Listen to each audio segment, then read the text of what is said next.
Welcome to Things You Don't Know. Today, we're looking at something that kind of affects most everybody from time to time: relationships and meeting people. Most relationships begin with a kind of an ordinary moment. Two people notice each other. One person starts a conversation, and both decide whether they want it to continue. But many people make that moment harder than it needs to be. They'll worry about finding the perfect opening line. They'll worry about appearing confident or knowing immediately whether the other person is interested or not. Today, ladies and gentlemen, we are talking about practical ways to meet people. Present yourself well, recognize possible interest, assess basic compatibility, and how to handle either acceptance or rejection respectfully. So let's start with where. Where do you meet people? The best places to meet potential partners are usually places where conversation happens naturally. That might include classes, volunteer groups, community events, recreational clubs, cultural organizations, or activities based on shared interests. And shared interests and activities immediately give you something to discuss. At a cooking class, you can talk about the food. At a museum, you can ask about an exhibit. At a volunteer event, you can ask what brought the person there. Regular activities are especially useful because people may see each other more than once. Familiarity lowers the pressure. You do not have to decide everything during one 5 minute conversation. Yeah, friends can also introduce people who may have similar interests or goals, but an introduction is only an opportunity. It does not create an obligation for either person. Dating apps are another option. Use recent photographs.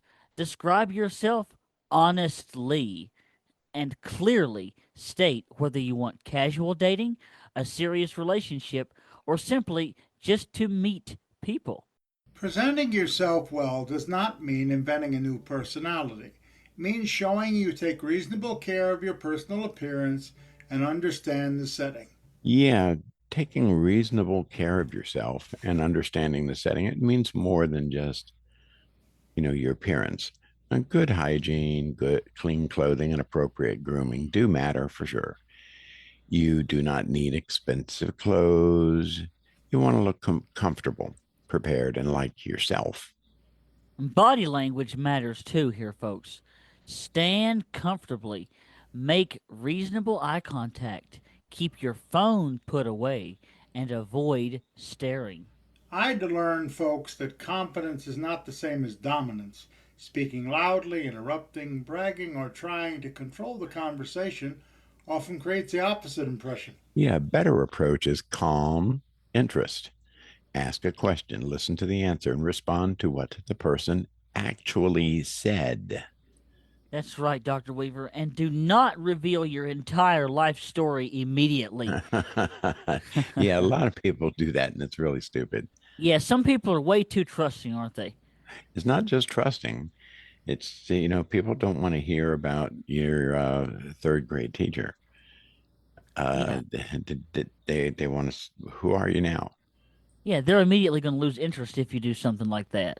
Yeah. So you share enough to be open and interesting, but allow trust to just develop naturally. Yeah. You often hear about opening lines. Well, the best opening lines are usually simple, relevant, and easy to answer. They do not need to be so clever. At an event, you might say, "Oh, have you been to one of these before?" At a class, you might say, "What made you decide to take this?" Or you might ask at a party, "How do you know the host?" You can also make a brief observation followed by a question. That speaker made an interesting point. What did you think? Or, you seem familiar with this group. What do they do? How long have you been involved? Yeah, a respectful compliment can work, especially when it focuses on a choice, a skill, or contribution instead of, hey, I like your tits. Yeah, for example, "Hey, That was a good question you asked. It was very thought provoking. Or, wow, I sure like your jacket. Where did you find that? Avoid rehearsed pickup lines, sexual comments, and statements that put pressure on the other person. The goal is not to force attraction, it is to see whether both people enjoy the conversation. And introduce yourself. A simple, hey, I'm Bill, by the way, gives the other person easy opportunity to respond. You can't reliably determine someone's relationship status just by looking at them. A person without a wedding ring may still be involved with someone. A person attending alone may simply have arrived alone. Listen for information. People may naturally mention a spouse, a partner, a recent breakup, or the idea that they are currently dating. You can also ask respectfully after some conversation. You might say, are you seeing anyone? Or would you be open to getting coffee sometime? Possible signs of interest include asking questions back, giving more than just one word answers, maintaining comfortable eye contact, and making an effort to continue the conversation.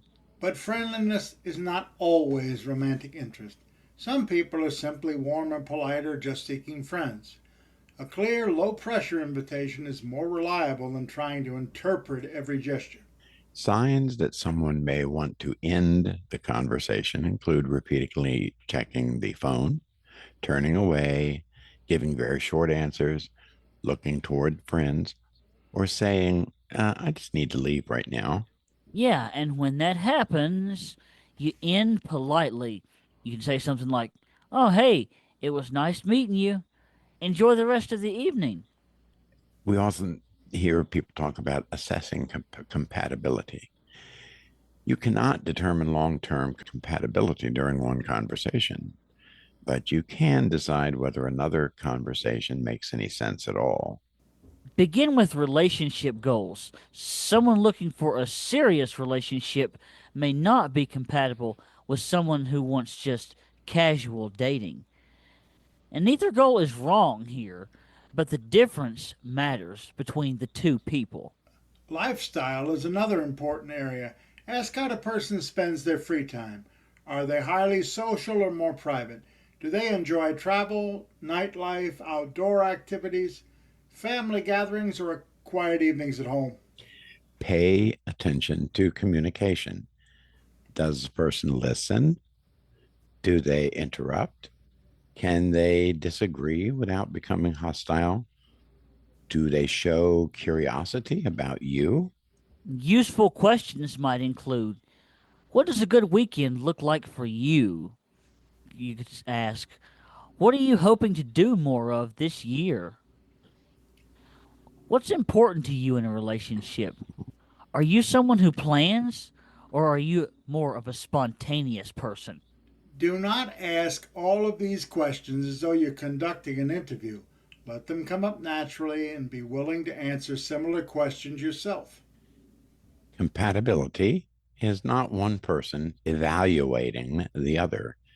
Both people are deciding whether the interaction feels comfortable, respectful, and worthwhile. Some early positive signs are consistency, respect, appropriate humor, curiosity, and the ability to accept boundaries. A compatible person does not need to agree with you about everything. What matters is whether differences can be discussed without insults, pressure, or hostility. Warning signs include becoming sexual too quickly, pushing for private information, ignoring a refusal, demanding constant attention, or trying to isolate you from other people. Another warning sign is immediate, exaggerated intensity, declaring that you are perfect, discussing a future together before knowing you, or sending non stop messages after one short meeting. Also, notice how the person talks about former partners, coworkers, relatives, and service employees. Constant contempt, complaining, or blame may reveal how that person handles conflict. Yeah, pay attention to your own reaction. Nervousness is normal. Feeling pressured, unsafe, insulted, or obligated is quite a different thing. When the conversation is going well, make a simple, specific invitation. I've enjoyed talking with you. Would you like to get coffee this weekend? Specific plans are better than vague statements such as we should hang out sometime. Suggest a direct activity and allow the person to respond.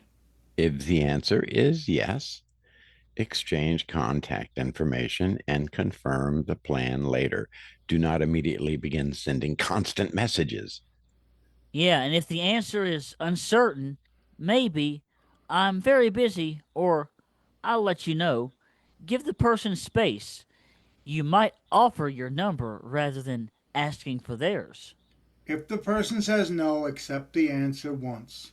Say, no problem, it was nice meeting you. Do not argue. Do not demand an explanation. And most importantly, do not keep asking. Yeah, when it comes to how do you turn somebody down kindly, you may also be the person who is not interested. Be clear, be brief, and most importantly, be respectful because that kind of information gets passed amongst people. You're right, and I think that that's other people. Just because you're not interested in someone, you have to remember they have feelings too.